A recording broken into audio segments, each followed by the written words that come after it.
오늘은 사도행전 13장에 있는 말씀을 통해서 우리가 하나님의 말씀을 계속해서 살펴보도록 하겠습니다. 사도행전 13장에 있는 말씀은 사도 바울과 그리고 바나바의 1차 전도 여행이 기록되어 있는 그런 장면입니다. 안디옥 교회의 리더였었던 바나바와 바울을 하나님께서 부르셨습니다. 그들은 이에 그 하나님의 부르심에 순종해서 그 전도 여행을 떠나기 시작했습니다. 안디옥 교회를 내려놓고 사역을 내려놓고 1차 전도 여행을 떠나게 되었습니다. 첫 번째 갔었던 곳은 구브로였습니다.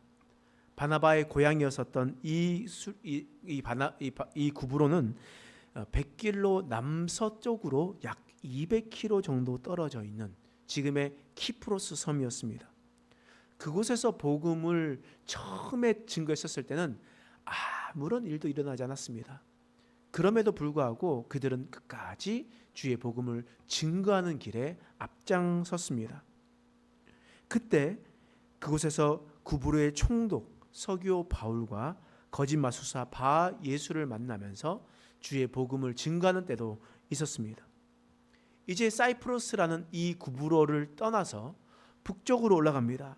배를 타고 또 올라가서 버가라는 곳에 이르게 되었습니다.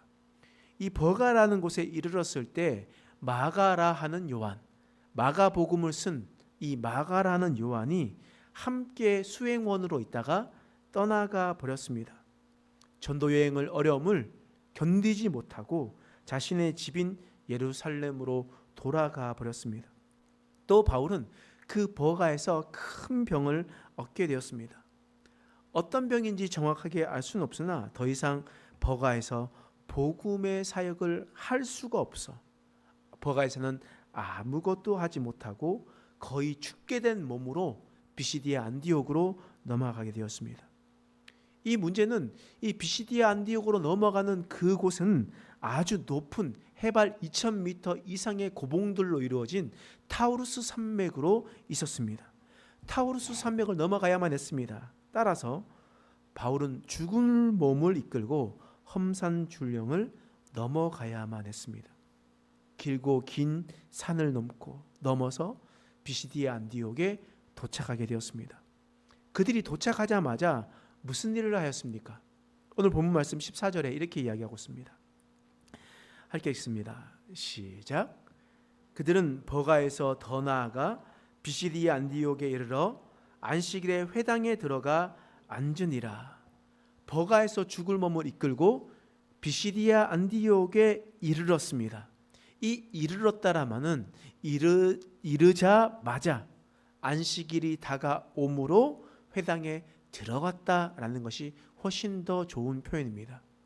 그러니까 그곳에 있어서 충분히 몸을 쉬고 그냥 몸을 회복시키면서 있었던 것이 아니라 그때 도착하고 안식일이 이르자마자 그 주에 바로 복음을 증거하러 회당에 들어갔다라는 그러한 말씀입니다. 그러한 말씀 속에서 어떤 일이 일어났냐?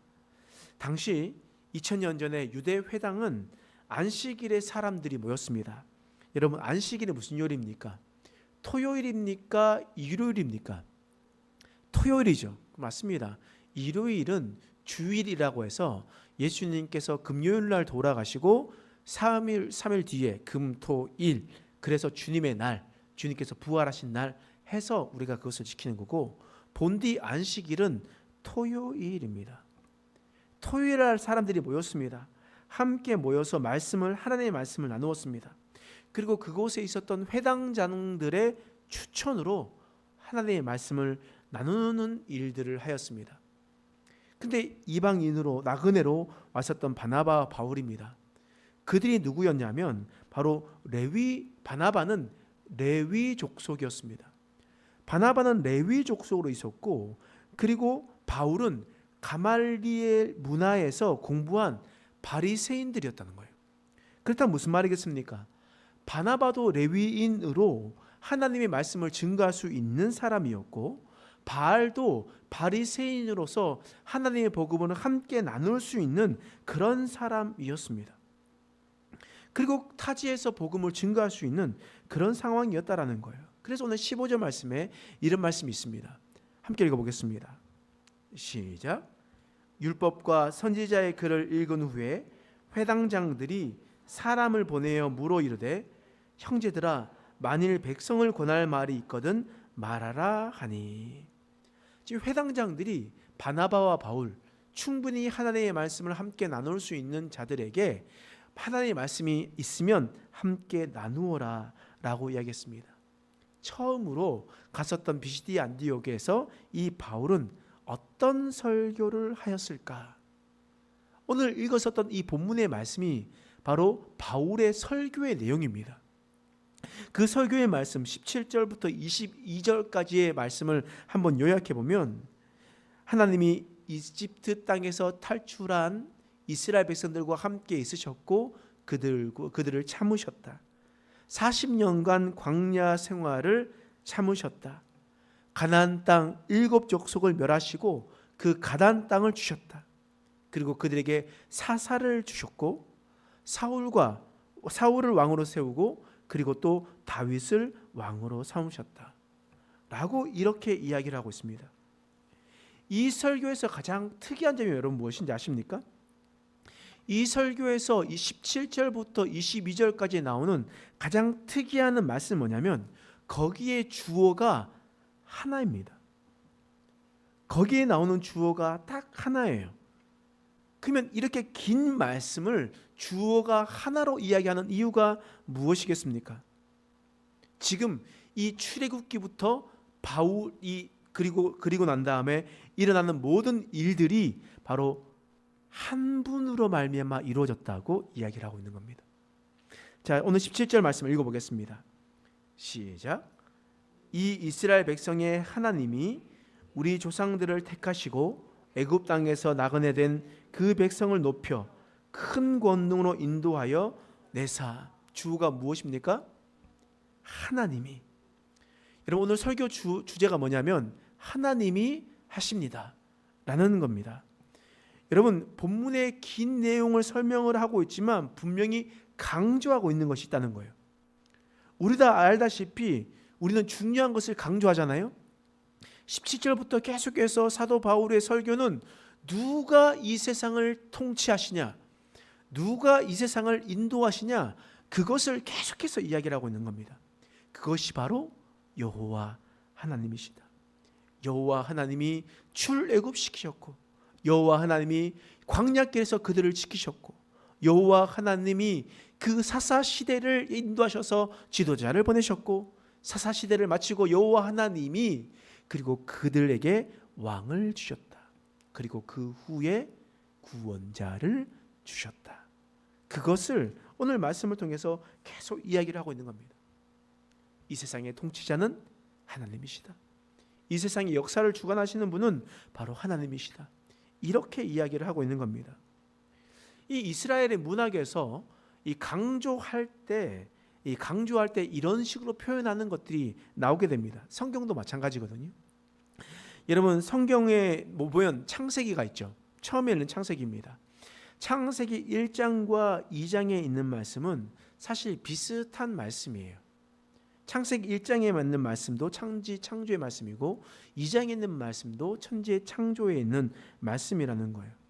근데 여러분 신기한 것은 이 천지 창조할 때 주어가 무엇인지 우리는 봐야 됩니다. 1장과 2장에 나타나오는 있는 주어는요. 창세기 1장에는 하나님이 천지를 창조하셨다. 그리고 2장에는 여호와 하나님이 창조하셨다 라고 이야기를 하고 있습니다. 왜 그들이 이렇게 강조하면서 이야기하겠습니까? 여러분 이스라엘 백성들이 남유다로 있었을 때, 북이스라엘 남유다로 있었을 때 북이스라엘은 아시리아에게 멸망당합니다. 그리고 남유다는 혹시 누구한테 멸망당한지 아십니까? 남유다는 바벨로니아에게 멸망당합니다. 바벨로니아는 나중에 페르시아에게 멸망당하죠. 근데 이 바벨로니아가 이들을 쳤었을 때 이들이 바벨로니아로 포로로 잡혀가게 됩니다. 이런 포로로 잡혀가게 되는 것을 이걸 포로기라고 하거든요. 성경에서 포로 시대, 포로기 시대 이렇게 이야기를 하는데 이 포로로 잡혀갔을 때 이스라엘 백성들의 마음이 어떻는지 우리는 생각해야 됩니다. 여러분, 제가 늘 설명하면서 이야기하지만 고대의 전투는 군사력의 전투가 아니라고 얘기했습니다. 고대의 전투는 어떤 전투라고 했습니까? 그렇죠. 신들의 전쟁입니다. 신과 신의 전쟁입니다. 그래서 나라가 커서 군사력이 강해서 이 전쟁에서 이겼다라고 생각하지 않아요. 어떻게 생각하냐면 그 신이 강하기 때문에 전쟁에서 승리했다라고 그렇게 생각합니다. 그러면 남유다와 바벨로니아가 전쟁을 했습니다. 우리가 생각했을 때는 바벨로니아가 메소포타미아 문명에 있는 큰 나라였기 때문에 이겼다라고 생각하지만 고대 근동에 있었던 그 사람들은 어떻게 생각하느냐?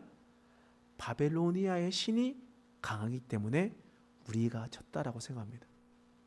수천 킬로를 걸어서 갑니다. 바벨로니아에 있는 지역으로 가게 됩니다. 그러면 그 나라에 있는 햇빛이 얼마나 강합니까?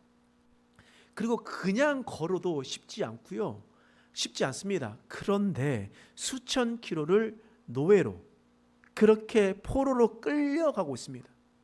그러면 어떤 마음이 되겠습니까? 진짜 하나님 살아계신가? 여호와 하나님이 진짜 신이라 그랬는데 우리가 진짜 내가 믿는 신이 거짓이고 바로 이 바벨론의 신이 진짜 신이 아닌가? 그런 생각을 할 수밖에 없다는 거예요. 그런데 가는데 포로로 잡혀갈 때 다른 사람들에 의해서 많은 사람들이 죽게 됩니다. 포로로 끌려가다가 자신의 형제 자매 부모님들이 죽게 됩니다. 그랬었을 때 하나님을 원망하겠죠. 어떻게 나에게 이런 힘든 일을 주십니까? 하나님이 전체의 창조의 하나님이라 그랬는데 이러실 수가 있습니까? 이런 마음을 들고 가고 있겠죠. 그랬었을 때 바벨론에 도착하게 됩니다. 바벨로니아 문명은 어마어마했습니다. 이 이스라엘 작은 가나안 땅에 예루살렘에 비하면요, 이 바벨론의 나라는요 어마어마하게 큰 나라였습니다. 신전도 예루살렘에 있는 여호와의 신전보다 예루살렘에 있는 전보다 훨씬 더 컸습니다. 그리고 그곳에 있었던 신이 있습니다. 마르둑이라는 신이 있어요. 그 마르둑이라는 신이 뭐라고 얘기하냐면 창조의 신이라고 합니다. 근데 그 마르둑이 뭐라고 얘기하냐면 그 마르둑이 사람을 진흙으로 빚어서 사람을 만들었다, 창조했다라고 이렇게 이야기를 합니다. 여러 가지를 창조했다라고 이야기합니다. 그러면 사람들이 어떤 마음이 들겠습니까? 원래 하나님, 여호와 하나님이 이 땅을 창조했고 사람을 창조했다고 생각하는데 그곳에 있는 마르둑이 창조했어? 우리는 전쟁에서도 지고 문명을 보더라도 우리는 힘이 없고 이들은 힘이 강한데 이들이 진짜 하나님이 아닌가? 이 사람들이 믿는 신이 진짜 신이 아닌가라고 이야기를 했었을 때 사람들이 믿음이 있는 이 서기관들이 그 전에 있었던 모든 문서들을 모으기 시작합니다. 하나님의 말씀을 모으기 시작해요. 그리고 입으로 구조로 내려왔었던 말씀을 필사하기 시작합니다. 그리고 난 다음에 그 말씀을 모읍니다. 그리고 창세기를 사람들에게 전해주는 겁니다. 봐라, 옛날에 하나님이 이렇게 말씀하셨다. 하나님이 천지를 창조하셨다. 하나님이 창조하셨다. 그래서 그곳에 있었던 목적어가 중요한 게 아니에요. 무엇을 창조하는 것이 중요한 게 아니에요. 언제 창조했느냐가 중요한 아니에요. 누가 창조한 것이 중요한 거였습니다. 2장에 가보더라도 그 하나님이 이름이 뭐냐? 마르둑이냐? 그 신, 갓, 하나님이 이름이 뭐냐? 했을 때 여호와 하나님, 여호와라고 불리는 그 하나님이 세상을 창조하셨다라고 이야기를 하고 있는 겁니다. 여러분, 그리고 난 다음에 오늘 본문의 말씀에도 지금으로부터 약 2000년 전의 이야기잖아요. 2000년 전에 이 모든 나라는 어느 나라로 통일되었습니까? 로마로 통일되었잖아요. 로마에게도 강력한 로마의 군대가 있습니다. 또 이 세상에 움직이는 것이 큰 장사꾼들이 있다고 생각합니다. 로마 황제가 모든 것이 다 이루어진다라고 생각하고 있었을 때 그들이 이 바울이 이방 나라 비시디아 안디옥, 그러니까 지금 튀르키예 중부 지역에 가서 복음을 증거할 때에 이 세상을 통치하시고 이 세상을 다스리시는 분이 누구신가? 이 세상의 역사를 주장하시는 분이 누구신가? 라고 설명하고 있는 겁니다. 바로 이 세상의 모든 통치하시는 것은 바로 여호와 하나님이시다. 하나님께서 이것을 모든 것을 하나님께서 함께 하신다 라고 이야기를 하고 있는 겁니다. 이 변하지 않은 이 진리, 이 진실과 사실을 이 사도 바울이 아픈 몸을 이끌고 와서 설교를 하고 있는 겁니다. 그러면서 사도 바울이 이스라엘의 역사를 이야기를 하면서 마지막으로 무엇을 이야기하냐? 그것이 23절 말씀이에요. 자, 읽어보겠습니다. 시작. 하나님이 약속하신 대로 이 사람의 후손에서 이스라엘을 위하여 구주를 세우셨으니 곧 예수라. 예수라는 자를 설명할 때 누가 보내셨다고요? 하나님이 보내셨다고요. 회당에 있었던 유대인들은 예수를 믿지 않는 사람입니다. 여호와 하나님을 믿는 사람이었습니다. 그런 사람들에게 뭐라고 얘기하냐면 여호와 하나님이 우리를 출애굽시키고 그리고 이 땅 가운데 살게 하시고 이렇게 모든 은혜를 주셨는데 그 하나님이 바로 우리에게 구원자 예수를 주셨다. 바꾸어 얘기하면 우리를 향한 구원자를 보내셨던 것이 바로 하나님이시다. 하나님이 우리를 위해서 구원자를 보내셨다라고 하나님의 말씀을 선포하고 있는 겁니다. 그냥 하늘에서 떨어지거나 사람으로 인해서 만들어진 그런 구원자가 아니라 이미 태초부터 계획으로 준비하셨던 그 구원자가 바로 예수란 자다. 우리가 믿고 우리가 전하는 예수라는 자다 라고 지금 그렇게 고백을 하고 있는 겁니다. 사도 바울이 이처럼 하나님께서 구원을 우리에게 주셨다라는 표현을 에베소서 2장 8절 말씀에 이렇게 이해하고 있습니다. 자, 함께 읽겠습니다. 시작. 너희는 그 은혜에 의하여 믿음으로 말미암아 구원을 받았으니 이것은 너희에게서 난 것이 아니요 하나님의 선물이라. 너희에게서 난 것이 아니다. 구원을 받았다. 근데 그 구원이 누구에서 난다고요? 하나님으로부터 난다고요. 하나님께서 우리에게 주신 선물이라고 우리에게 말씀하고 있는 것이었습니다. 하나님께서 우리에게 주신 선물, 그분이 바로 예수 그리스도입니다. 여러분, 구원자를 보낸 것이 어떻게 하나님께서 계획하셨냐면, 여러분 창세기 3장에 보면 인간의 죄악이 나옵니다. 창세기라는 것은 태초의 이야기잖아요. 태초의 이야기에 창세기 3장에 보면 창조 이후에 인간의 죄악의 이야기가 나오는데, 하나님께서 이 세상을 다 창조하셨고 하나님께서 인생의 주관자가 되셨는데 창세기 3장에 보면 그것을 인간이 버리게 됩니다. 더 이상 아담과 하와는 인생의 주인이 하나님이라 여기지 않습니다. 하나님께서 명령하신 대로 하나님의 나라에 살면 하나님의 나라의 법을 지키고 하나님의 왕의 말을 지키며 살아가야 되는데, 이 인간이었던 아담과 하와는 자신이 하고 싶은 대로 자신의 탐욕대로 하나님이 말씀하셨던 그 법을 버리게 됩니다. 선악과를 먹지 말라는 하나님의 법이 있었지만 그 법을 어기게 되고 그것을 먹게 되는 거예요. 이것은 어떤 의미냐? 하나님은 나의 왕이 아닙니다. 나는 내가 하고 싶은 대로 살겠습니다. 먹지 말라 해도 나는 그것을 안 지키겠습니다. 대한민국의 헌법에 살인하지 말라, 사람을 죽이지 말라 그랬는데 나는 법 안 지킵니다 라고 살인하면 어떻게 되겠습니까? 당연히 심판을 받아야 되죠. 마찬가지 아니겠습니까? 하나님께서 법을 정해주셨으면 그 법을 지키는 것이 당연한 일입니다. 당연히 법을 지키는 것이 당연한 거예요. 그런데 이들은 법을 어겼습니다. 법을 어겼다라는 것은 하나님을 왕으로 인정하지 않겠다라는 의미입니다. 그래서 하나님께서 그 행위대로 보응하셨어요. 행위대로 갚으셨습니다. 뱀에게 먼저 징계했습니다. 뱀에게 징계했었을 때는 너는 이제 배로 기어 다니게 할 것이다. 살아있는 동안 흙을 먹게 할 것이다 라고 이야기를 했습니다.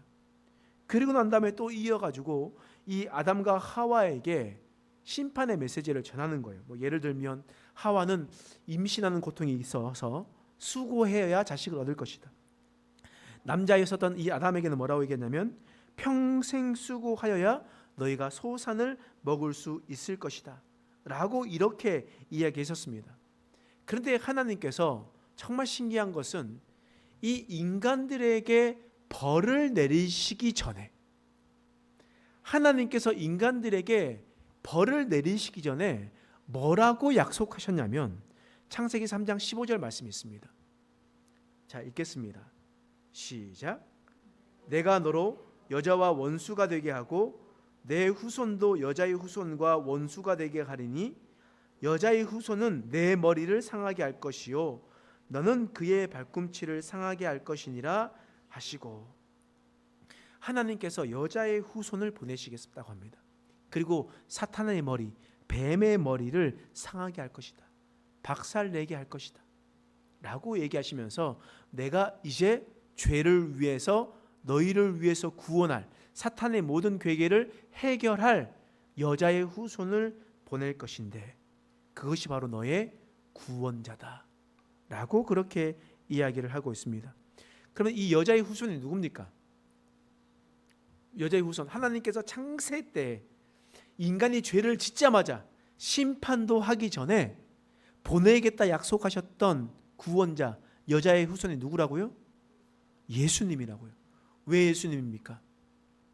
우리는 모두가, 지난번에 제가 설명 한번 드렸지만 우리는 모두가 다 남자와 여자가 있어서 남자와 정자가 만나야 아이가 잉태하게 됩니다. 그렇죠. 그런데 이 세상에 유일하게 아빠 없이 여자의 처녀의 몸에서 태어나신 분이 누굽니까? 여자의 후손으로 태어나신 분이 누구예요? 바로 예수 그리스도라는 겁니다. 예수 그리스도. 그렇다면 그 예수 그리스도는 누가 주신 것입니까? 하나님이 주셨다라는 거예요. 하나님께서 인간을 심판하시기도 전에 구원자를 약속하셨고, 그것이 태초에 있었던 사건이 하나님이 그 모든 역사를 주장하여 주시고 인도하여 주셔서 약 2000년 전에 이 땅 가운데 예수 그리스도를 이 땅 가운데 보내주셨다는 겁니다. 누가 하셨다고요? 하나님이 하셨다고요. 하나님이 하셨다고요. 사람이 만들어내는 것도 아니고 사람이 부풀린 것도 아닙니다. 그냥 하나님께서 주신 그대로의 말씀대로 하나님의 약속대로 이 모든 일들이 일어나게 되었다라는 거예요. 오늘 말씀 마지막 절, 사도행전 13장 23절 말씀 다시 한번 읽어보겠습니다. 시작. 하나님이 약속하신 대로 이 사람의 후손에서 이스라엘을 위하여 구주를 세우셨으니 곧 예수라. 아멘. 하나님께서 약속하신 대로, 태초에 하나님께서 이미 말씀하신 대로 하나님은 우리에게 구원자를 세워주셨다. 그 구원자는 다른 어떤 이도 아닌 바로 우리의 구원자, 십자가에 달려 돌아가신 바로 예수 그리스도, 그리고 부활하신 예수 그리스도를 우리에게 말씀하고 있는 겁니다. 사도 바울의 이 복음 증거는 이거 하나였습니다. 바로 예수 그리스도. 예수님이 바로 우리의 구원자이시다. 예수님께서 우리에게 구원을 선물로 주셨다. 그를 믿음으로 말미암아 우리는 구원을 받게 될 것이다. 하나님께서 이 사도 바울은 이런 복음을 증거하게 되었다라는 겁니다. 오늘 본문의 말씀에서 사도 바울은 죽은 몸을 이끌고 비시디아 안디옥을 가게 되었습니다. 그 죽을 몸을 이끌고 도착하자마자 안식일이 되었을 때 가서 설교했었던 내용이 바로 오늘 본문의 말씀입니다. 이 모든 역사는 하나님께서 인도하신다. 하나님께서 움직이신다. 그리고 하나님께서 우리를 위해서 태초에 약속하신 대로 우리에게 구원자를 주셨다. 그를 믿는 자마다 멸망하지 않고 영생을 얻게 될 것이다. 하나님께서 우리에게 말씀하셨습니다. 여러분, 오늘은 종료주일입니다. 그리고 내일부터는 고난주간으로 보내게 됩니다.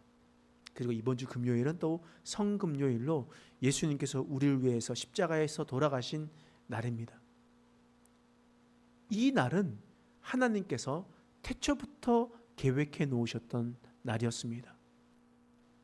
그리고 그 사건으로 말미암아 우리는 율법에 속해져 있지 않고 바로 예수의 성령의 생명의 법으로 우리는 살아갈 수 있게 되었던 것이었습니다. 이방이었었던 우리가 구원받을 수 있는 이유, 죄인이지만 우리가 하나님의 나라에 들어갈 수 있는 이유, 그것이 바로 오직 예수 그리스도이라는 것을 기억하시고 우리가 이 한 주간 살아갈 때 우리를 구원하시고 우리를 위해서 우리의 인생을 좌정하시는 하나님을 찬양하며 살아가는 저와 여러분 되시길 간절히 축원합니다. 기도하겠습니다. 하나님, 오늘 말씀을 통해서 우리를 깨닫게 하시니 감사합니다. 우리가 전해야 할 이름 예수, 우리를 위해서 십자가에 돌아가신 우리를 구원하신 이름 예수, 우리가 그 이름을 기억하며 살아갈 수 있도록 하나님 도와주옵소서. 내 노력과 내 힘으로 모든 것이 일어나지 않고 그 모든 것이 다 하나님께서 하셨습니다. 우리는 끝까지 하나님만 신뢰하며 믿음으로 살아갈 수 있는 인생 되게 하여 주옵소서. 우리 인생에 내가 주인 되어 버렸었던 모든 것을 내려놓고 이제 하나님이 우리 마음을 통치하시는 날을 바라보게 하여 주옵소서. 하나님께서 내 인생길을 인도하시고 하나님께서 우리의 삶과 영혼을 구원하실 수 있도록 하나님 모든 것을 내려놓으며 주님만을 붙들며 살아갈 수 있는 인생 되게 하여 주시옵소서. 감사드리며 예수님의 이름으로 간절히 기도드립니다. 아멘.